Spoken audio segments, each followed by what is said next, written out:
नमस्कार। कृषि को नहीं एवं कृषि एंटरप्रेन्योर हवा पाई बा कृषि संबंधी कौन स्टार्टअप करने जो मानकर भी स्वप्न रही एक भल सूचना रही केंद्र सरकार कृषि भित्तिभूमि पांठी बा एआईएफ जहाँ एग्रीकल्चरल इंफ्रास्ट्रक्चर फंड बोली आम कहवा से एक बड़ योजना रखिंट से लक्षे कोटी टंकार गोटे पुंजी रखा जोटा कि कृषि एवं कृषकों विकास विनियोग हम एवं सेतिपाई जो माने आशायी चाषी बा जो माने चाष करूचंती एवं ताको चाष को आउ गोटे लेवल को नवा चाहूचंती तांको पई गोटे बहुत भल सुजोग रही एवं आसंतु जानिबा ताले जे एआईएफ बा एग्रीकल्चरल इंफ्रास्ट्रक्चर फंड रे किभली भाबरे व्यवस्था रही एवं किभली भाबरे लाभान्वित होई परिबे कृषि एवं कृषक।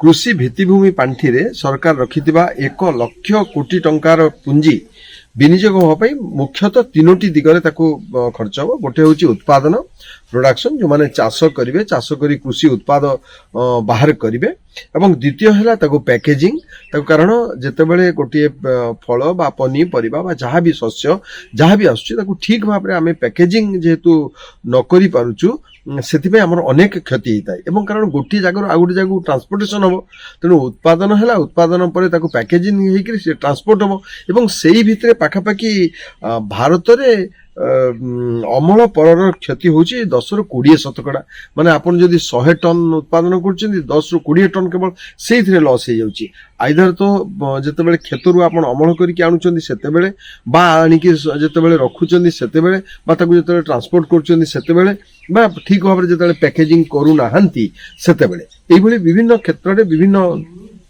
पर्याय रे आपनकर लॉस होता है जोटा कि 10 ରୁ 20% जोटा कि अन्य विकसित राष्ट्र रे कृषि क्षेत्र जो माने अधिक आगे अच्छे से ये लॉस टा 5% भितर होता है जोटा कि भारत में 10 ରୁ 20% होता है। तेणु कि आप गोटे बहुत बड़ क्षति से तेणु कि सरकार चाहिए आपणकर जो कृषि परवर्ती जो अमल परवर्ती जो क्षति होची अमल परवर्ती क्षतिटा को भरणा करने क्षति केमती न हो से व्यवस्था दवाई। तेणु आपन प्रथम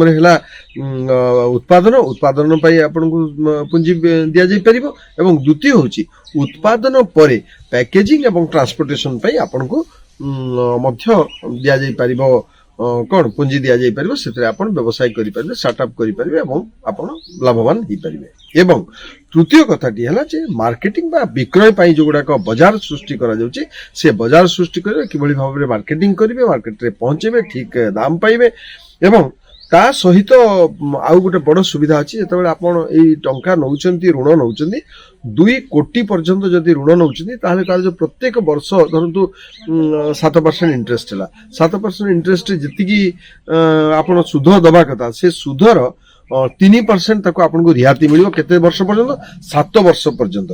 तेणु कि 7 वर्ष पर्यंत आपको जहाँ सुध पड़ुची वार्षिक सुध से 3% आपको रिहाती मिलूची किंतु जदि 7 वर्ष टपिगला आप 8म वर्ष को चलीगले 8म वर्ष पर आउ से रिहातीटा पाइबे जो 3% आप रिहाती पाउछन सेटा पाइबे नहीं बा जदि ए जो ऋण आपन 2 कोटी रु अधिक टंका ऋण नउछन ताले मध्ये एटा मिलिबो नहीं किंतु 2 कोटी ऋण भितरे आपन जो बिजनेस करछन्ती से ऋण ऊपर आपन 3% आपन को लाभ मध्ये मिलिबो 7 वर्ष पर्यंत। एवं आउ गोटे सबुठ बड़ कथा हला जे गोटे क्रेडिट गारंटी स्कीम सरकार आ भितर रखिछन्ती।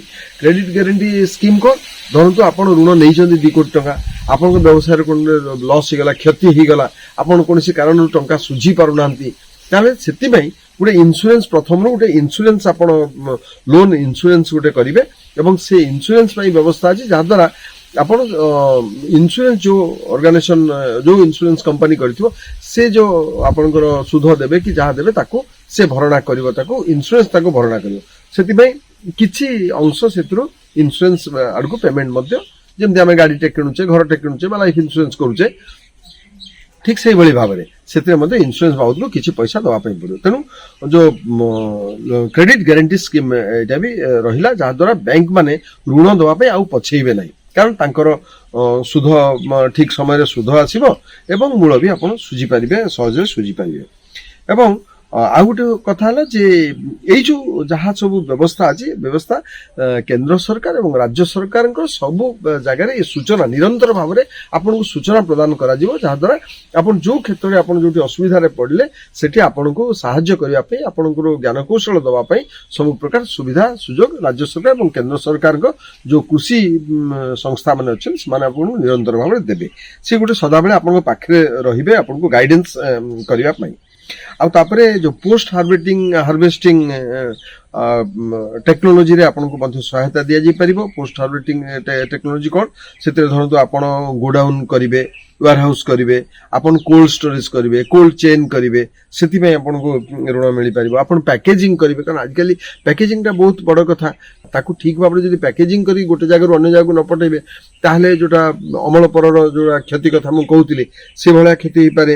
ତେଣୁକି ସର୍ଟିଂ ୟୁନିଟ୍ ଅଛି। ସର୍ଟିଂ ୟୁନିଟ୍ ହେଲେ ଭଲ ଖରାପ ସାଇଜ ତାକୁ ନେଇକି ଯୋଉ ପରିବା ପତ୍ର ବା ଫଳର ସର୍ଟିଂ ହଉଛି ତାକୁ ସର୍ଟିଂ ୟୁନିଟ୍ ଆପଣ କରିପାରିବେ, କାରଣ ବିଭିନ୍ନ ସାଇଜେସର ଏବଂ କ୍ୱାଲିଟି ଅନୁସାରେ ଆପଣ ତାକୁ ସର୍ଟିଂ କରିବେ। ସର୍ଟିଂ ୟୁନିଟ୍ ମଧ୍ୟ ଗୋଟେ ଏଣ୍ଟରପ୍ରେନର ହିସାବରେ ଆପଣ ତାକୁ ହାତକୁ ନେଇପାରିବେ। ଆଉ ଗୋଟେ ହେଲା ଯେତେବେଳେ କୃଷିଜାତ ପଦାର୍ଥକୁ ଯେତେବେଳେ ନିଆଯାଉଛି ସିଏ ତ ଆଉ ଟେମ୍ପୁ ବା ଟ୍ରାକ୍ଟରରେ ଧରିକି ଆପଣ ସବୁ ଗୁଡାକ ନେଇପାରିବେନି, ତାକୁ ସ୍ୱତନ୍ତ୍ର ଗାଡି ବି ଅନେକ ସମୟରେ ଦରକାର ହୁଏ। ସେ ଗାଡି ପାଇଁ ଯୋଉ କନଭିନିଏନ୍ସ ପାଇଁ ବା ଟ୍ରାନ୍ସପୋର୍ଟେସନ ପାଇଁ ଯୋଉ ଗାଡି ଦରକାର ସିଏ ମଧ୍ୟ ଗୋଟେ ବିଜନେସ୍ ହେଇପାରେ, ତାକୁ ଆପଣ କରିପାରିବେ। ତାପରେ କୃଷିଜାତ ଯୋଉ ପଦାର୍ଥରୁ ଅନେକ ୱେଷ୍ଟେଜ ବାହାରେ, ନଡ଼ାଠୁ ଆରମ୍ଭ କରି ଗଛର ପତ୍ରଠୁ ଆରମ୍ଭ କରି କାଠଠୁ ଆରମ୍ଭ କରି ବହୁତ କଥା ୱେଷ୍ଟେଜ ବାହାରେ। ସେ ୱେଷ୍ଟେଜକୁ ୱେଷ୍ଟ ମ୍ୟାନେଜମେଣ୍ଟ ବି ଆପଣ କରିପାରିବେ। ସେଟା ବି ଗୋଟେ ତାରି ଭିତରେ ଆସୁଛି, ଯୋଉଟା କୃଷି ଭିତ୍ତିଭୂମି ପାଣ୍ଠି ଭିତରେ ସେଟା ଆସୁଛି, ସେଟା କରିପାରିବେ। ଏବଂ ଆଉ ଗୋଟେ ବଡ କଥା ହଉଛି ରାଇପେନିଂ ଚେମ୍ବାର କରିପାରିବେ। ଧରନ୍ତୁ ଆମ୍ବ ଆଣିଲେ ଆମ୍ବ ତାକୁ ଟିକେ କଞ୍ଚା ଅଛି ତାକୁ ଟିକେ ପାଚିଲା କରିକି ଆପଣ ଦେବେ, ତେଣୁ ସେଟା ରାଇପେନିଂ ୟୁନିଟ୍ ଆପଣ କରିପାରିବେ। ତାପରେ ପ୍ରୋସେସିଂ ରେ ପ୍ରାଇମେରୀ ପ୍ରୋସେସିଂ, ସେକେଣ୍ଡାରୀ ପ୍ରୋସେସିଂ, କ୍ଷୀର ହେଲା କ୍ଷୀରରୁ ଆପଣ ଘିଅ କରିପାରିବେ, ଛେନା କରିପାରିବେ, ରାବିଡି କରିପାରିବେ, ଯାହା ଯାହା କରିପାରିବେ ପ୍ରୋସେସିଂ ଇଏ କରିପାରିବେ। ତେଣୁକି ଆପଣ ମାନେ ଫଳମୂଳରୁ ବିଭିନ୍ନ ପ୍ରକାର ଆଚାର ପ୍ରସ୍ତୁତ କରାଯାଇ ପାରିବ, ଡ୍ରାଏ ଫ୍ରୁଟ୍ସ ତିଆରି କରାଯାଇ ପାରିବ, ଅନେକ କଥା ସେଥିରୁ ହେଇପାରିବ। ତେଣୁ ଯୋଉମାନେ ଆପଣମାନଙ୍କ ଭିତରୁ କୃଷି କ୍ଷେତ୍ରରେ କାମ କରିବା ପାଇଁ ଚାହୁଁଛନ୍ତି ଏବଂ ଏଗ୍ରିକଲଚରାଲ ଏଣ୍ଟରପ୍ରେନର ହେବା ପାଇଁ ଚାହୁଁଛନ୍ତି ସେମାନେ ଦେଖନ୍ତୁ ଆପଣଙ୍କର ଯୋଉ ଦିଗରେ କାମ କରିବେ ତାର ଫିଜିବିଲିଟି ଦେଖନ୍ତୁ, ଆପଣଙ୍କର ଏଲିଜିବିଲିଟି ଆପଣଙ୍କର ଯୋଗ୍ୟତା ଦେଖନ୍ତୁ ଏବଂ ଏଇଟା କେତେ ଦୂର ଯୋଉ ଜାଗାରେ କରିବେ ଆପଣଙ୍କ ପାଖରେ କଣ ଉପଲବ୍ଧ ଅଛି ଏବଂ କଣ ଆପଣଙ୍କର ମାର୍କେଟ ଅଛି ସେ ଅନୁସାରେ ତାକୁ ବିଚାର କରନ୍ତୁ ଏବଂ ଆପଣ ଗୋଟେ ଷ୍ଟାର୍ଟଅପ୍ ଆରମ୍ଭ କରନ୍ତୁ। ଏ ସୂଚନା ଆମେ ଦେଲୁ। ତା ଛଡା ବି ଆପଣ ରାଜ୍ୟ ସରକାର ଏବଂ କେନ୍ଦ୍ର ସରକାରଙ୍କ କୃଷି ସମ୍ପର୍କିତ ଅନେକ ସାଇଟ୍ସ ଅଛି, ସେ ୱେବସାଇଟ୍ କୁ ଯାଇକି ମଧ୍ୟ ଆପଣ ଏ ବିଷୟରେ ସବିଶେଷ ଜାଣିପାରିବେ। ନମସ୍କାର।